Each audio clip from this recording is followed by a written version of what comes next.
안녕하세요 여러분, 반갑습니다. 우리 저번 시간까지 대단원 2단원에 대해서 배웠고, 자 오늘 이번 시간부터는 우리 3단원 문화와 일상생활이라는 단원에 대해서 한번 배워보도록 합시다.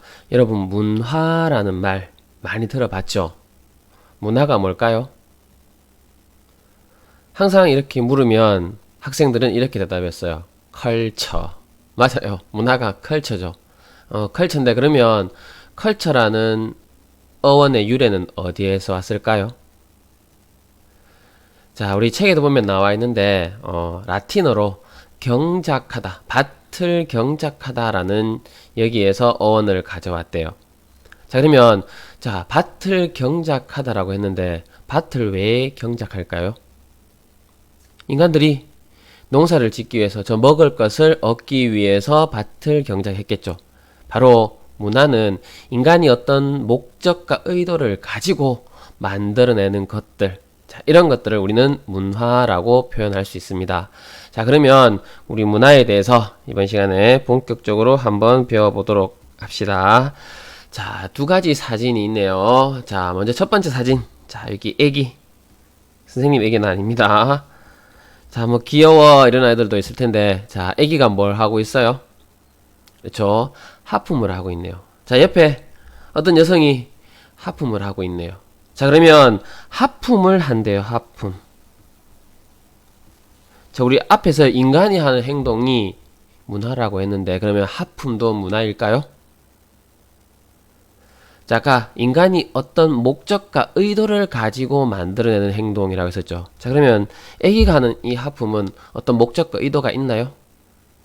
아니죠. 이거는 우리가 어떤 본능에 의해서 자연적으로 나타나는 하품이 될 겁니다. 본능에 따라서. 그래서 내 몸에 산소가 부족하거나 또는 잠이 올 때, 이럴 때 우리는 자연적으로 하품을 하게 되죠. 그래서 이런 본능, 자연에 따른 것은 우리 문화라고 하지 않습니다. 자, 반면에 하품을 하긴 하는데 이 여자가 손으로 입을 가리고 하품을 하고 있어요. 왜? 내 목젖이 보이고 이러면 부끄러우니까. 맞죠? 같은 하품이지만 이렇게 손을 가리고 하품을 한다는 것은, 이거는 하나의 문화적인 현상이 될까요? 안 될까요? 이것은 문화적인 현상이 됩니다. 왜? 인간이 어떤 목적과 의도를 가지고 만들어낸 행동이라고 볼 수 있겠죠. 자, 그러면 우리가 재채기를 하는 거, 그리고 뭐 하품하다 보면 눈물이 나는 거, 이런 것들은 문화가 될까요? 안 될까요? 안 되겠죠. 맞죠? 그런데 슬픈 영화를 보면서 눈물을 흘리거나 하는 행동은 문화가 된다는다? 문화가 된다라는 거. 자, 그래서 문화가 되는 거와 되지 않는 거 한번 구분해 볼 수 있으면 됩니다. 자, 다음. 자, 또 두 가지 그림이 있는데, 자, 화살. 우리 이거 언제 사용하나요? 자, 사냥을 할 때 할 거예요. 또 전쟁을 할 때 사용을 할 거예요. 이렇게 활을 사용하는 거, 무기를 사용하는 것도 문화가 될까요? 안 될까요? 문화가 될 수 있습니다. 다음 오른쪽 그림에 여성이 지금 어디 간 것 같나요? 갤러리에 가서 미술 작품을 감상하고 있는 것 같죠.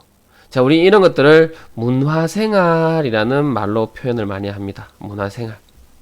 자, 그러면 여기에서 문화라는 말 쓰였네요. 내용도 보면 마지막 수요일은 문화가 있는 날이라고 나와 있네. 자, 그러면 이렇게 갤러리에 가서 감상을 하는, 미술작품을 감상하고 이런 문화생활도 우리 문화, 인간이 가지는 문화라고 볼 수 있겠죠. 왜? 어떤 심미적인 만족감을 추구하기 위한 목적, 의도, 이런 거에 따라서 이런 행동을 하는 거잖아요. 맞죠? 그래서 자, 문화라는 거, 이 그림을 통해서 문화가 되느냐, 문화가 되지 않느냐 한번 구분할 수 있으면 됩니다. 자, 그러면 우리 문화의 정의에 대해서 자세하게 한번 봅시다. 자, 문화는 크게 두 가지 의미로 구분합니다. 자, 좁은 의미가 하나 있네요. 자, 좁은 게 있으면 넓은 의미도 있다라고 볼 수 있겠죠. 자, 좁은 의미로 문화는 어떤 것들이냐 한번 봅시다. 지적인 것, 세련된 것, 발전된 것, 교양 있는 것. 자, 이런 것들을 우리는 좁은 의미의 문화라고 한다고 해요. 자, 그럼 여기 한번 봐요. 문화생활이라고 있네요. 자, 아까 어떤 여성이 갤러리에 가서 미술 작품을 감상하는 것을 우리는 문화생활을 한다라고 했었어요. 자, 여러분들 중간고사, 뭐 기말고사 이렇게 열심히 치고 난 뒤에 공부 열심히 하다가 이제 시간이 좀 주어졌으니까 문화생활 좀 해볼까라는 말을 쓰죠. 맞죠? 이때 문화생활은 바로 평소와는 다른 뭔가 조금 더 교양 있어 보이고 뭔가 좀 세련돼 보이고 자, 이런 행동들을 이런 생활들을 얘기를 하는 거죠. 그래서 자, 문화생활에 쓰여있는 이 문화는 우리 좁은 의미의 문화라고 보면 돼요. 다음, 문화인이 됩시다 라고 하는 말, 예전에 표어로도 많이 나왔었는데, 문화인, 사람인데 어떤 문화적인 사람, 어떤 걸 얘기할까요? 쓰레기를 아무데나 버리지 않는, 조금 더 교양을 갖춘 이런 의미가 되겠죠. 맞죠? 그래서 여기 문화도 자, 교양 있고 이런 의미가 포함되어 있기 때문에 좁은 의미가 됩니다. 다음, 신문에 보면 문화면이라고 있어요. 정치면, 사회면, 경제면, 문화면. 자, 신문을 여러분들이 많이 봤는지 모르겠는데, 자, 거기 보면 문화면이라고 있는데, 이 문화면에는 어떤 내용들이 있나요? 공연 관람과 관련해서, 책과 관련해서, 뭐 콘서트와 관련해서, 미술 작품들과 관련해서, 자, 이런 것들이 많이 실려 있을 거예요. 여기에서도 문화는 조금 더 우리가 평소와는 다른 조금 신미적이고 세련되고 교양 있는 이런 것들을 얘기하겠죠.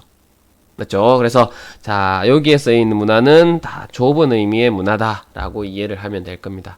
자, 그러면 좁은 의미의 문화는 평가적 의미가 포함되어 있겠죠. 평가한다는 게 뭐예요? 좋다, 나쁘다, 점수가 높다, 낮다 이렇게 하는 거잖아요. 여기 봐요. 지적인 것은 지적이지 않은 게 있다는 얘기가 되겠죠.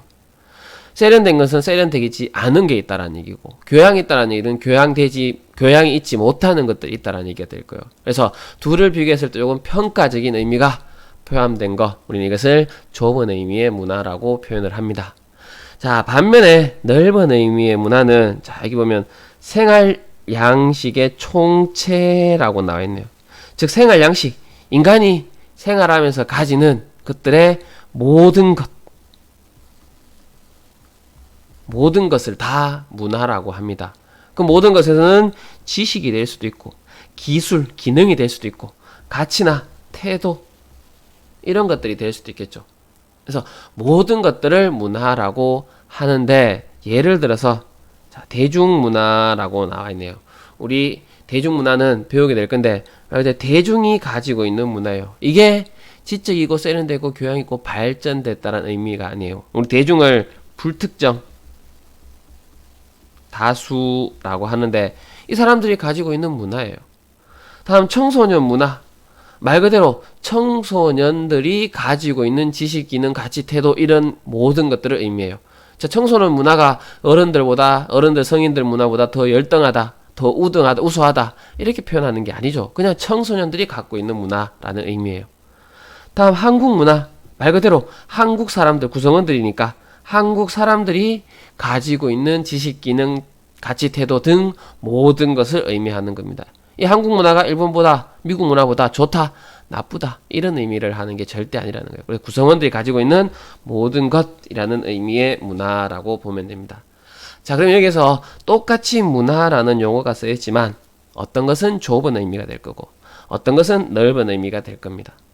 자, 구분할 수 있겠죠. 자, 그러면 넓은 의미에는 평가적 의미가 포함된다, 안 된다? 안 되겠죠. 그냥 그 사람들이 가지고 있는 모든 거예요. 아프리카 문화, 그러면 아프리카 사람들이 가지고 있는 모든 것, 그게 좋다, 나쁘다 이런 의미를 표현하고 있지는 않다라는 거. 자, 기억하면 됩니다. 자, 다음 문명이라는 용어가 있네요. 우리 문명 어떨 때 써요? 역사 시간에 많이 했을 텐데 4대 문명 할 때 많이 썼었죠. 황하 문명, 이집트 문명, 메소포타미아 문명, 인더스 문명, 이 4대 문명이라 하는데 이때 문명이라는 표현은 주변 지역들보다 조금 더 체계적이고 조금 더 발전적인 그런 형태를 가지고 있는 사람들이 누리는 것들을 우리는 문명이라고 표현했었잖아. 맞죠? 우리 강 주변에서 많이 나타났던. 그래서 기술적, 물질적으로 발전된 생활 양식을 의미한다라는 거. 그래서 문명은 어떻게 보면 좀 좁은 의미와 비슷하다고 할 수 있는데 같은 의미는 아니에요. 그래서 비슷한 의미로 이렇게 문명이라는 개념도 있다라는 거 알아두면 될 것 같습니다. 자, 우리 지금까지 문화의 전반적인 거에 대해서 배웠는데, 자, 문화가 인간 생활의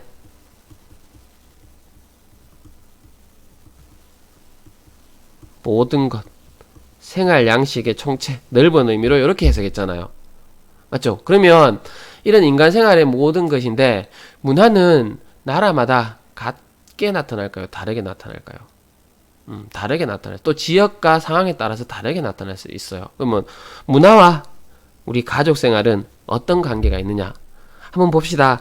자, 가족 형태라고 나와 있는데, 자, 우리 위에 있는 부부나 자녀 또는 부부가 이루고 있는 이런 가족 형태를 우리는 핵가족이라고 얘기를 합니다. 핵가족. 반면에 3세대 이상 할아버지, 할머니 이렇게 모여있는 가족 형태를 확대가족이라고 부르고 있습니다. 자, 이 확대가족은 언제 많이 나타났었나요? 주로 농경사회에. 왜? 농사 지으려면 노동력이 많이 필요해요. 가족 단위로 농사를 짓는데 노동력이 많이 필요해요. 노동력이 많이 필요하려면 가족 구성원들이 많아야겠죠. 맞죠? 그래서 이렇게 3세대 가족들이 모여서 같이 살았다는 거. 반면에 핵가족은 우리 산업사회에서 많이 나타나요. 왜? 이동이 직장을 따라서 이동이 용이하도록. 이동이 용이하려면 가족의 구성원들이 적을 수밖에 없고 할아버지 할머니는 같이 살지 않고 따로 떨어져 사는 이런 형태가 많이 발생했다는 겁니다. 그래서 자, 이렇게 나타나는 핵가족이 있는데, 자, 이런 산업사회냐 농경사회냐에 따라서도 가족 형태가 많이 달라지고, 특히 오늘날 개인주의적 가치관 이런 것들로 인해서 1인 가구들도 엄청나게 많이 증가하고 있죠. 맞죠? 자, 그래서 자, 이렇게 주변 환경에 따라서 가족 형태도 바뀔 수 있다라는 거. 자, 여기에 보면 우리 이런 형태를 일부다처제라고 하죠. 이슬람에서 많이 나타나는데, 한 명의 남자가 여러 명의 아내를 둘 수 있대요. 법적으로 가능하대요. 단 뭐 공평하게 대해야 한다 뭐 이런 조건이 있긴 하지만, 이 사람들 이걸 법적으로도 규정해 놓고 있어요. 이 사람들의 하나의 어떤 가족 형태라고 보면 되겠죠. 다음 요거는 일처다부제예요. 많지는 않는데 중국의 소수부족이나 인도네시아의 소수부족에 가면 나타난대요. 왜? 결혼을 하려면은 지참금 필요한데, 자, 이 농경사회다 보니까 돈이 별로 없어요. 가난해요. 그래서 자, 제일 큰 형이 지참금을 두고 아내를 데려옵니다. 자, 그러면 이 사람이 이 가족, 이 나머지 형제들의 다 와이프가 되는 거예요. 자, 이런 형태를 우리는 일처다부제라고 하는데, 어떻게 보면 일부 다처제나 일처다부제나 앞에 있는 일부 일처제는 그 사회에서 나타났던 어떤 제도나 사람들의 어떤 자연환경이나 배경, 가치관에 따라서 나타나는 행동이라는 겁니다. 그래서 그런 것들은 문화라는 것은 가족 생활에도 이렇게 영향을 미친다라고 볼 수 있을 겁니다. 자, 다음, 문화는 정치하고도 관련이 있느냐 없느냐? 관련이 있습니다. 자, 정치 제도는 나라마다 같을까요? 다를까요? 다릅니다. 자, 왼쪽에 보이는 우리나라 대통령이네요. 자, 우리나라는 대통령이 있어요. 맞죠? 대통령이 혹시나 문제가 생겼을 때 유고시, 우리 누가 국정 전반을 업무를 수행할까요? 그 다음에 있는 국무총리라는 사람이 수행을 합니다. 맞죠? 자, 두 번째 그림 누구예요? 우리가 잘 아는 트럼프, 미국 대통령이죠. 자, 미국은 대통령이 있고 또 누가 있을까요? 여기 있네요. 두 번째로 부통령이 존재를 해요. 우리나라는 부통령이 있나요? 없나요? 없죠. 다음 영국의 총리예요. 총리. 지금 현재 총리죠. 영국은 총리가 행정 업무를 담당하고, 상징적인 수단으로 누가 존재하나요? 엘리자베스 여왕이 존재하죠. 왕과 총리가 존재하는, 왕이 예전에는 모든 것을 행사했는데 그렇게 하다 보니까 자기 마음대로 절대군주를 행하려고 했고, 거기에 반대해서 시민들이 뽑은 총리라는 사람이 등장했겠죠. 자, 이런 정치 형태가 있어요.